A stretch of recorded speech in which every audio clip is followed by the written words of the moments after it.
প্রিয় ছাত্রীরা, নবম শ্রেণীর বাংলা ক্লাসে আজ আমি পড়াবো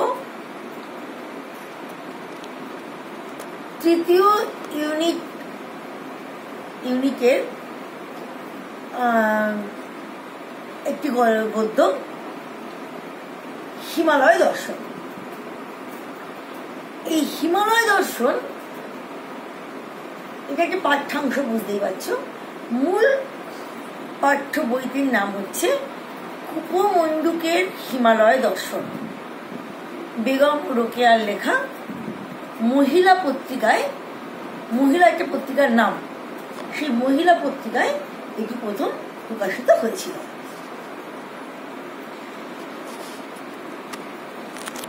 লেখিকা একবার হিমালয় দর্শনে গিয়েছিলেন। তো সেই সময়কার তার অভিজ্ঞতা, যাত্রাপথের বর্ণনা এবং প্রাকৃতিক সৌন্দর্য সেই সব অঞ্চলে, এটা লেখিকার চোখ দিয়ে আমরা স্পষ্টভাবে অনুভব করতে পারি।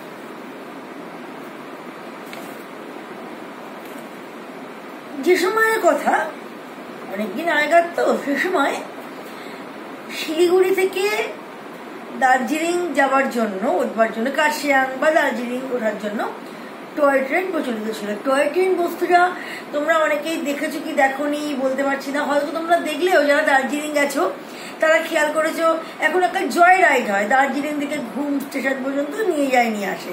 কিন্তু বেশ কিছু বছর আগে এটা একদম শিলিগুড়ি থেকে দার্জিলিং বা কার্শিয়াং উঠতে পারা যেত ট্রেনে, এই টয় ট্রেনে।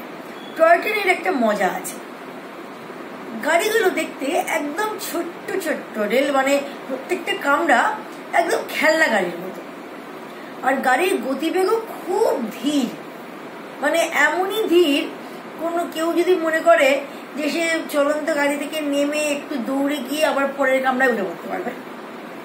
আরো একটা মজা, এই গাড়িগুলো মানে এই হিমালয়ান রেলগাড়ি বলা হতো এগুলোকে।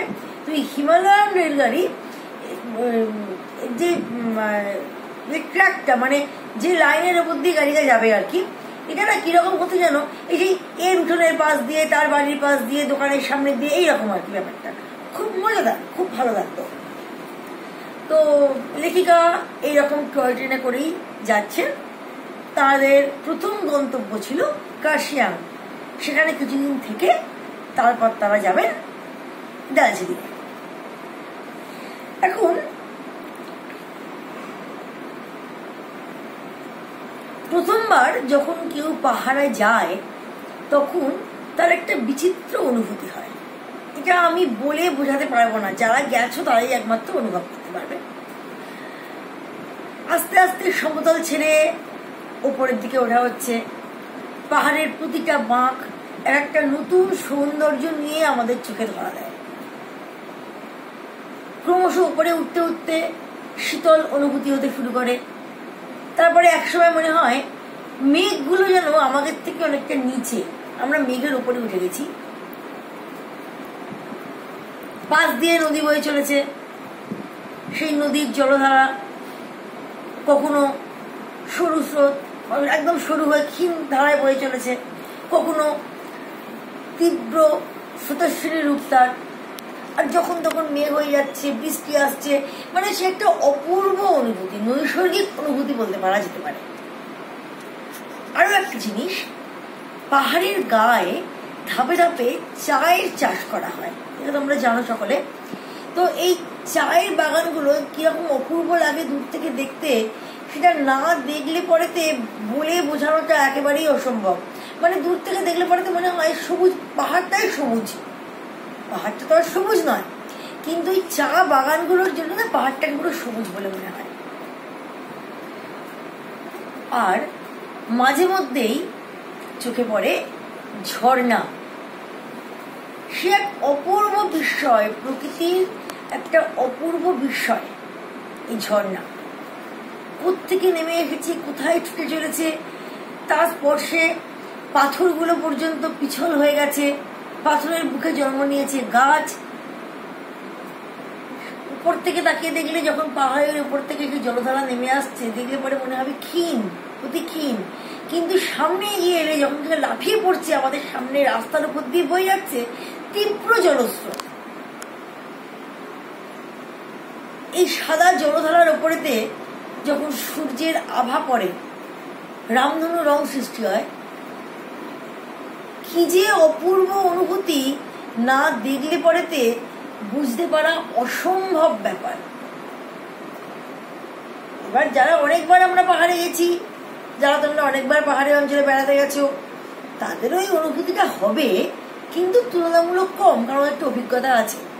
কিন্তু যে কখনো দেখেনি, প্রথমবার যাচ্ছে, তার কাছে এই অনুভূতিটা মানে অনির্বচনীয়, অর্থাৎ যা লিখে বা বলে প্রকাশ করা যাবে না, বোঝানো যাবে না। লেখিকা ঠিক সেরকম ছিল। প্রথমবার যাচ্ছেন, তাও আবার টয় ট্রেনে চেপে।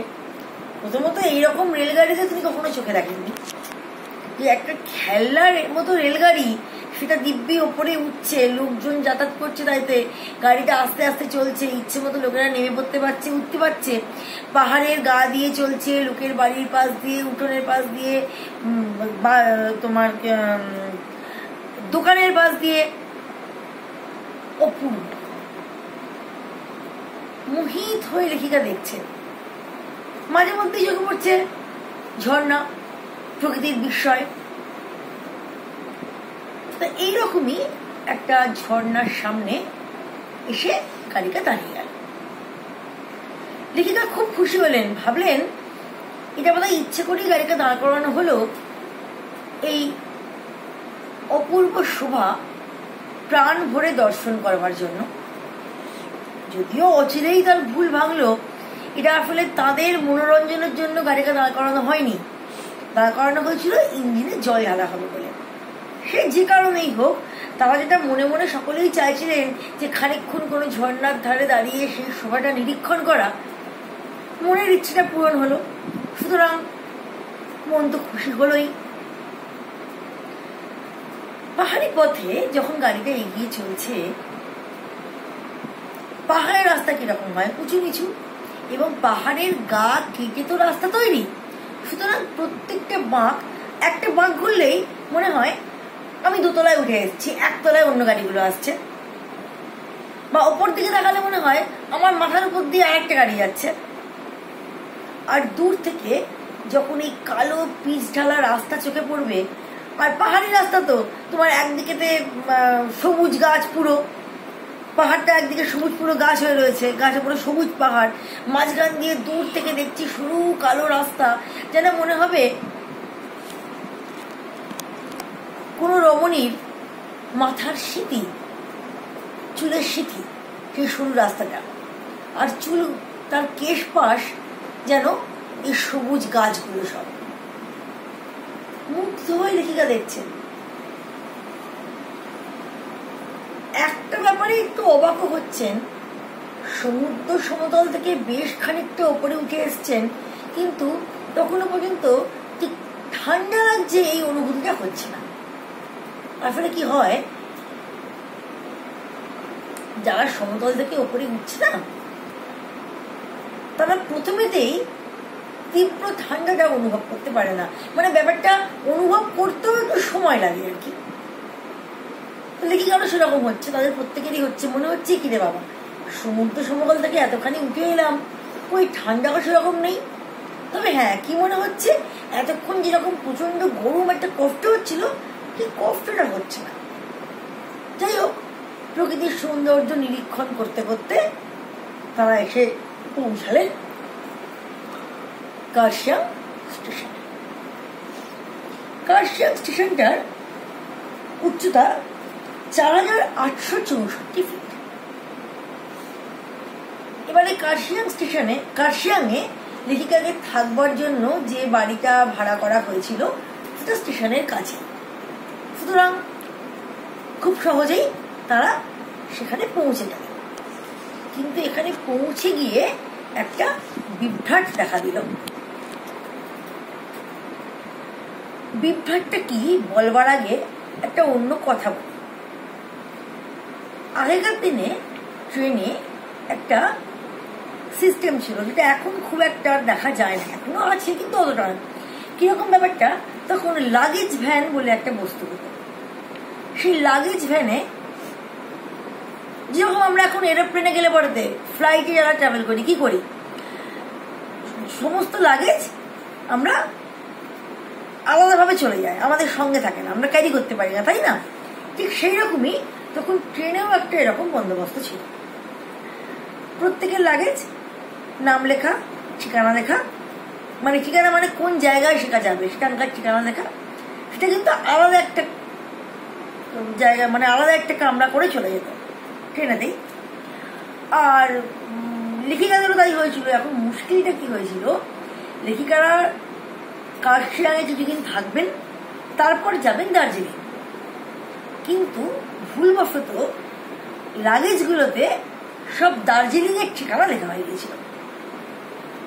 ফলত কার্শিয়াংয়ে পৌঁছে দেখলেন লাগেজ আসেনি, লাগেজ দার্জিলিং চলে যাচ্ছে ততক্ষণ ট্রেনেতেই।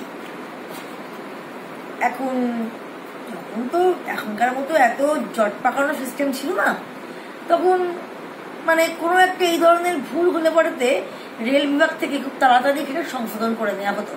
এই যেমন লেখিকাই বলছেন যে সন্ধ্যের ট্রেনে, মানে যে ট্রেনটা দার্জিলিং, ওনাদের কার্শিয়াংয়ে নামে গিয়ে দার্জিলিং চলে গেল, তো এবার দার্জিলিং গিয়ে যখন এই ভুলটা ধরা পড়েছে, এখানে ওনারাও নিশ্চয়ই ওখান থেকে টেলিগ্রাম করে দিয়েছিলেন, ফলত সন্ধ্যার ট্রেনে আবার সেই লাগেজটা কার্শিয়াংয়ে এসে গেল। যাই হোক, গিয়ে পৌঁছে আমরাই আমাদের কথাই বলি, বা তোমরা নিজেদের কথাই ভাবো, কোনো একটা জায়গায় বেড়াতে গেছো, সারা রাত ট্রেন জার্নি করেছ, ট্রেন জার্নি করে যেখানে গিয়ে পৌঁছালে সেখানে মুখ হাত ধুয়ে অল্প কিছু খেয়ে আবার গাড়ি করে উঠছো পাহাড়ে উঠবে বলে। বেশ, সেখানে খানিকক্ষণ সময় লাগলো, বেশ কয়েক ঘন্টা। পৌঁছেই প্রথম কি মনে হবে, হোটেলে গিয়ে বা যেখানে আমরা থাকবো সেখানেতে গিয়ে আগে পোশাক পরিচ্ছদ পরিবর্তন করব এবং স্নান করব, এটাই মনে হয়। লেখিকাদের সেরকম কোনো উপায় নেই, কারণ পোশাক তো আসেইনি, শুধু সুটকেসের মধ্যে অন্য জায়গায় চলে গেছে। লেখিকা মজা করে বলছেন, বাড়ির আরাম পেতে গেলে শুধু বাড়ি থাকলেই হয় না, অত্যাবশ্যকীয় উপকরণেরও প্রয়োজন আছে। খুব সত্যি কথা। আমরা সারা রাত ট্রেন জার্নি করে, তারপরে বেশ খানিকক্ষণ বাস জার্নি করে একটা জায়গায় গিয়ে পৌঁছলাম, দেখলাম আমার পরনের জামা কাপড় ছাড়া অন্য কিছু সঙ্গে নেই। কি করবে বাড়িতে, কি করবে? বিরক্ত লাগবে। কাজেই বাড়িতে থাকার অনুভূতিটা তখন আর পাওয়া যাবে না। লেখিকাদেরও তাই হলো। প্রথম ডাক বেশ কয়েক ঘন্টা খুবই অসুবিধার মধ্যে কাটাতে হলো, তবে পরে যখন আবার লাগেজগুলো এসে গেল, সেই অসুবিধা কেটে গেল। এবারে একটু থিতু হয়ে বসে লেখিকার প্রথম যেদিকে নজর গেল সেটা হচ্ছে বাড়ির বারান্দায় বসে তিনি একটা জলধারার শব্দ শুনতে পাচ্ছেন। কিসের শব্দ? বাড়ির তারা যেখানে ছিলেন সেখান থেকে কিছুটা দূরেই একটা ঝর্ণা, সেই ঝর্ণার জলধারার শব্দ বাড়িতে বসে তিনি শুনতে পাচ্ছেন, এবং অনেক দূর থেকে সাদা জলধারা চোখে পড়ছে। সব থেকে বেশি তাকে মুগ্ধ করেছিল আকাশে মেঘের খেলা। লেখিকা বলছেন, তিনি সারাটা দিন মেঘ, রোদ আর হাওয়ার খেলা দেখেই কাটিয়ে দিতেন। কিরকম? ভোরবেলা সূর্য উঠছে, আস্তে আস্তে সূর্যটা উঠছে, একটা লালচে আভা ছড়িয়ে পড়ছে গোটা আকাশ জুড়ে। ধীরে ধীরে সেই সূর্য একটু উপর দিকে উঠল, যে মেঘগুলো এতক্ষণ লালচে হয়েছিল সেই মেঘের দল আস্তে আস্তে রং পরিবর্তন করতে শুরু করলো, তারা হয়ে গেল সোনালী বর্ণের।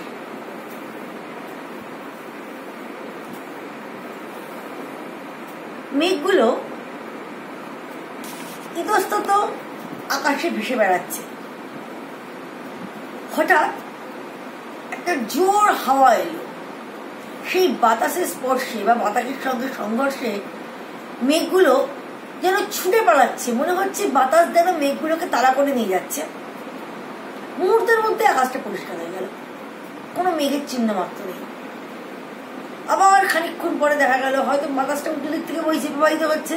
কি দেখা যাচ্ছে না, আবার দূর দিগন্ত থেকে কয়েক খণ্ড মেঘ উড়ে আসছে। দেখতে দেখতে সেই মেঘটা আকাশটাকে ছেয়ে ফেললো। যখন সূর্যোদয় এবং দিনের মধ্যভাগটা, সূর্যাস্তের সময়ও এক অপূর্ব দৃশ্য। আস্তে আস্তে সূর্যাস্ত হচ্ছে।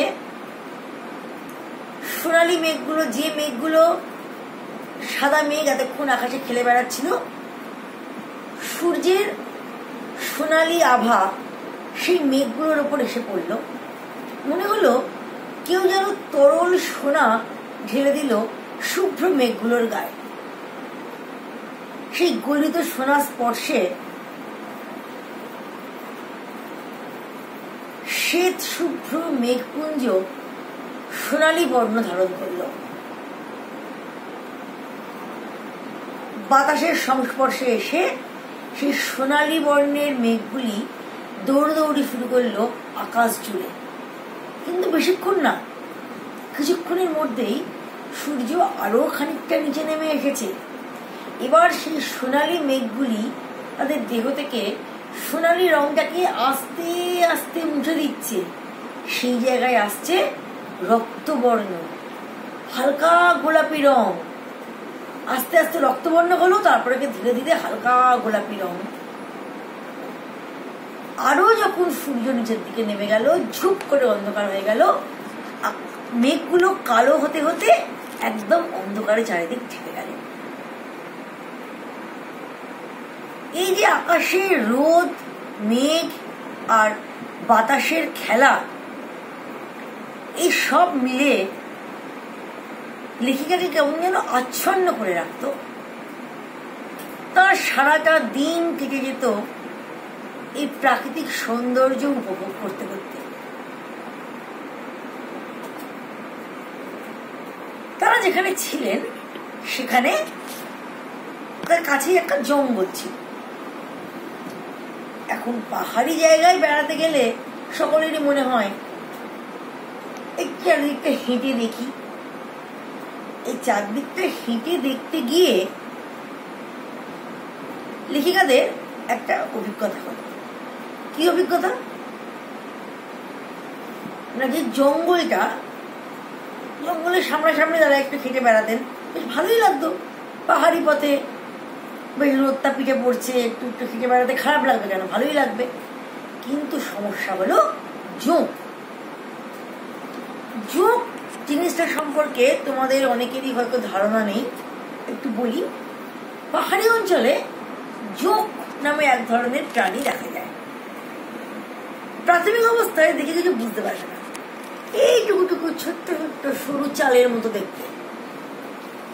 কিন্তু এরা কি করে, আমাদের শরীরে একবার যদি এসে পড়ে, আটকে যায়, তারা রক্ত খেতে আরম্ভ করে। এবং এই রক্ত খেয়ে খেয়ে এইটুকুনি জীব এতখানি পর্যন্ত বড় হয়ে যেতে পারে। সব থেকে মজার ব্যাপার, যখন সে রক্তটা শোষণ করছে আমরা কিন্তু খুব একটা কিছু বুঝতে পারি না, খালি মনে হয় একটু সুরসুর করছে, একটু চুলকাচ্ছে, সে তো এমনি কথাই হয়।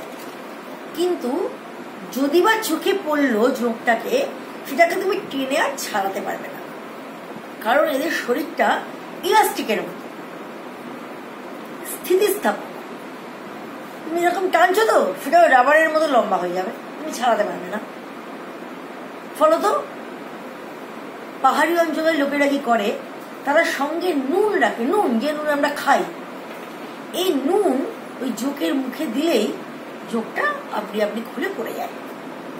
মানে পাহাড়ি অঞ্চলের লোকেদের নুনের পুঁটলি সঙ্গে রাখাটা একটা অভ্যাসের মধ্যে, এটা ওরা করেই সবসময় জোকের ভয়। এবারে যতক্ষণ শরীরে আটকে থাকলো একরকম, যেই শরীর থেকে খুলে পড়ে গেল অমনি যে জায়গাটা দিয়ে সে রক্ত শোষণ করেছে সেখান দিয়ে রক্তক্ষরণ হতেই থাকবে বেশ অনেকক্ষণ সময় ধরে। মানে এত গভীরভাবে তার মুখটা ভিতরে ঢুকে যায়, শরীরের ভিতরে ঢুকে যায়, এত গভীর গর্ত হয়ে যায়, সে বেশ কিছুক্ষণ রক্তক্ষরণ হতে থাকে, কমে। আর এই ঝোঁকের থেকে বাঁচবার জন্য, ঝোঁক জেনারেলি থাকে মাটিতে, যে কারণে পা ঢাকা একটু উঁচু ধরনের, মানে পায়ের গোড়ালি ঢাকা জুতো পরতে হয়, বা একটু মোটা ধরনের প্যান্ট বা যাই পরে না কেন একটু মানে এগুলো জোক ভেদ করতে পারবে না। আর খেয়াল রাখতে হয় কোনো গাছের নিচ দিয়ে যাওয়ার সময়, কারণ গাছ থেকেও জোক মাথায় বা গায়ে পড়তে পারে। এবার জোকটাকে আমরা শহরের মানুষরা যতখানি ভয় করি বা যতখানি কি বলবো একটু গা শিরশির করে, একটু কিরকম যেন লাগে, পাহাড়ি অঞ্চলের লোক পাত্তাই দেয় না। তারা বলে জোক আর মানুষের কি করবে, ও একটু রক্ত খাবে, রক্ত খাওয়া হলে পরে আপনাদেরই সরে যাবে। আসলে কি হয়, যারা যে পরিবেশের মানুষ তারা সেই পরিবেশটাকে একাত্ম করে দেয়। মানে সেই পরিবেশের ভালো মন্দ সুযোগ সুবিধা সবকিছুই একদম সেগুলোকে নিয়েই ওরা বেঁচে থাকতে অভ্যস্ত হয়ে যায়। হ্যাঁ, দেখো না, আমরা যখন পাহাড়ে বেড়াতে যাই তখন এই পাহাড়ের উঁচু নিচু রাস্তা একবার উঠতে নামতেই মনে হয় বাবার নিঃশ্বাসের কষ্ট হচ্ছে, পাচ্ছি না, আর সঙ্গে লাগেজ থাকলে তো কথাই নেই। কিন্তু পাহাড়ি অঞ্চলের লোকেরা তারা ওই খাড়াই রাস্তা অবলীলায় পিঠে ভারী বস্তা বেঁধে কোলে ছোট বাচ্চা নিয়ে অনায়াস উঠে যায়। এটাকে আমরা চিন্তা করতে পারবো না, তারা অভ্যস্ত, তাদের কোনো কষ্ট হয় না।